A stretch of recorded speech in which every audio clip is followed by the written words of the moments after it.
नमस्कार, मैं हूं कुमार गजेंद्र। जनपद ऑन द स्पॉट में आपका स्वागत है। दिल्ली के अंदर स्कूलों के नाम पर जिस तरीके से स्कूल मालिकों ने बहुत बड़ा घोटाला किया है, उसकी अब कड़ियां जुड़नी शुरू हो गई हैं। दिल्ली के अंदर हाई कोर्ट में डाले गए एक हलफनामे में ये चौंकाने वाले तथ्य सामने आए हैं। जो जांच की गई है उसमें पता चला है कि जो नर्सरी स्कूलों के नाम पर जो प्लॉट स्कूलों के संचालकों ने लिए थे, पास कराए थे सरकार से, महंगी जमीनों को सस्ते दामों पर जो पास कराया था, उन जमीनों पर मकान बने हुए मिले हैं स्कूल की जगह पर। यानी कि स्कूल संचालकों ने अपने लिए मकान ही बना डाले। उन प्लॉटों के ऊपर बड़ी बड़ी कोठियां बन गई, बड़े बड़े मकान बन गए और स्कूल के नाम पर ली गई सस्ती जमीन पर ये सारा काम किया गया। बहुत गंभीर मामला है। 176 नर्सरी जो निजी स्कूल थे, नर्सरी निजी स्कूल, उनका सर्वे किया गया था, उनकी जांच निरीक्षण किया गया था। इसमें से सिर्फ 40 स्कूलों की जमीन लेने की शर्तों को पूरा करते हुए पाया गया, जबकि 101 जो स्कूल थे वो इन नियमों की अवहेलना करते मिले हैं। दिल्ली सरकार ने नर्सरी स्कूलों पे नाम पर ली गई जमीन के मामले में कई चौंकाने वाले खुलासे किए हैं। दिल्ली हाई कोर्ट में दाखिल हलफनामे पर शिक्षा निदेशालय ने माना है कि 2 जगह ऐसी मिली हैं जो नर्सरी स्कूल के नाम पर दिल्ली विकास प्राधिकरण से जो जमीन पास कराई गई थी, अलॉट कराई गई थी, उस पर अब मौके पर रिहायशी मकान बने हुए मिले हैं। बहुत बड़ा घोटाला दिल्ली के अंदर, और दिल्ली सरकार कब से इस मामले को दबाए बैठी थी, ये भी अपने आप में सोचने वाली बात है। शिक्षा निदेशालय की ओर से दाखिल इस हलफनामे में बताया गया है कि उत्तरी दिल्ली के शालीमार बाग और जीटीबी नगर में निजी स्कूल के लिए आवंटित जमीन पर बनाकर घर परिवार वहां पर रह रहे थे। शिक्षा निदेशालय ने बताया कि इनमें से कुल 176 निजी नर्सरी स्कूलों का निरीक्षण किया गया था। इनमें से 46 स्कूलों को ठीक पाया गया, जबकि 101 निजी स्कूलों को नियमों का उल्लंघन करते पाया गया। ये बहुत बड़ी बात है। नर्सरी और प्री प्राइमरी के नाम पर जमीन ली गई थी। दरअसल निजी स्कूलों के लिए जमीन nursery, pre primary, play school और क्रैच के नाम पर ली गई थी। साथ ही डीडीए को आश्वस्त किया गया था कि वह इन स्कूलों में 25% सीटें ईडब्ल्यूएस कोटे यानी कि कम आय वर्ग वाले जो लोग हैं उनके बच्चों के लिए आरक्षित रखेंगे, लेकिन इसका पालन नहीं किया गया।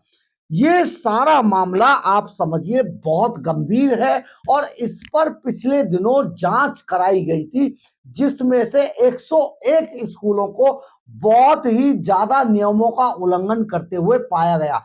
आखिर सवाल ये पैदा होता है कि दिल्ली सरकार को इतने लंबे समय के बाद ये बात अब क्यों याद आई।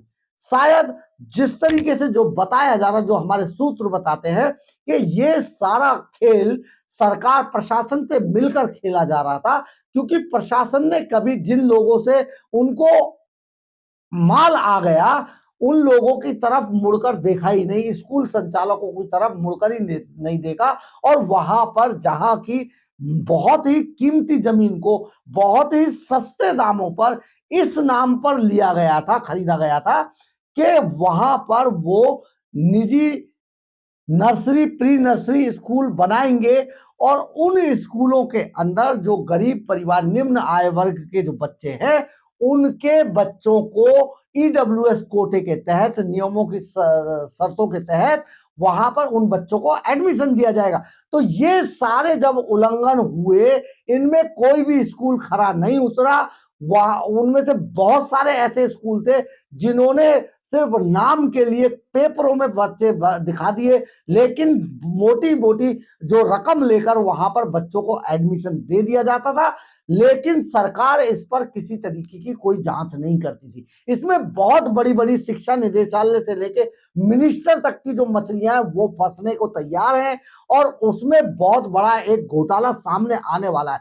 लेकिन ये सब तब होगा जब इस मामले की जांच सतर्कता आयोग या सीबीआई को दी जाए।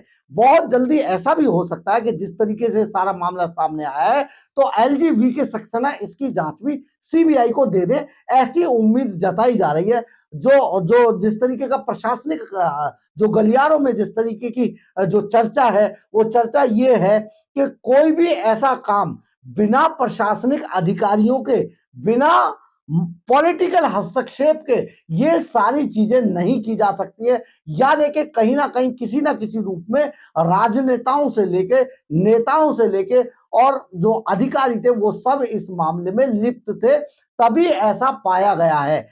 हालांकि दिल्ली सरकार की तरफ से डीडीए को ये पत्र लिख दिया गया है कि इन स्कूलों की जो चिन्हित किए गए स्कूल है उनकी जमीनों को कैंसिल कर दिया जाए और वहां पर किसी भी तरीके से उन जमीनों पर वो वापस मालिकाना हक लेकर और अपना वहां पर किसी तरीके से स्कूल चलाए जाए। और इसका जिम्मेदारी दिल्ली सरकार ने भी ली है। मुख्यमंत्री की तरफ से, जो दिल्ली सरकार की तरफ से कहा गया है कि अगर ऐसे स्कूलों को खाली कराया जाता है, ऐसी बिल्डिंगों को खाली कराया जाता है, ऐसे भवनों को खाली करा लिया जाता है, तो वहां पर दिल्ली सरकार के तहत स्कूल चलाए जा सकते हैं, वो दिल्ली सरकार चलाएगी वहां पर स्कूल। ये पूरा मामला बहुत ही गंभीर है, क्योंकि जिन गरीबों के नाम पर लोग मलाई काट रहे हैं, चाहे वो नेता हो चाहे वो अधिकारी हो, उनका पकड़ा जाना बेहद जरूरी है। क्योंकि ऐसे ये जनता के नाम पर ये जो प्रशासन के अंदर नासूर पाले गए हैं, इन नासूरों को जड़ से नेस्तनाबूद करना बेहद जरूरी है। क्योंकि यही वो लोग हैं जो सबके हक मारकर अपने आप को बड़ी मछली बनाने में लगे रहते हैं। और ऐसी बड़ी मछलियां कभी कभी फंसती हैं, लेकिन जब फंस जाएं तो इनको छोड़ा नहीं जाना चाहिए। ऐसे में जो एलजी हैं, दिल्ली के जो उपराज्यपाल हैं वीके सक्सेना, उनको आगे आना चाहिए और इस पूरे मामले को अपने हाथ में लेते हुए इसकी सीबीआई जांच जरूर कराई जानी चाहिए।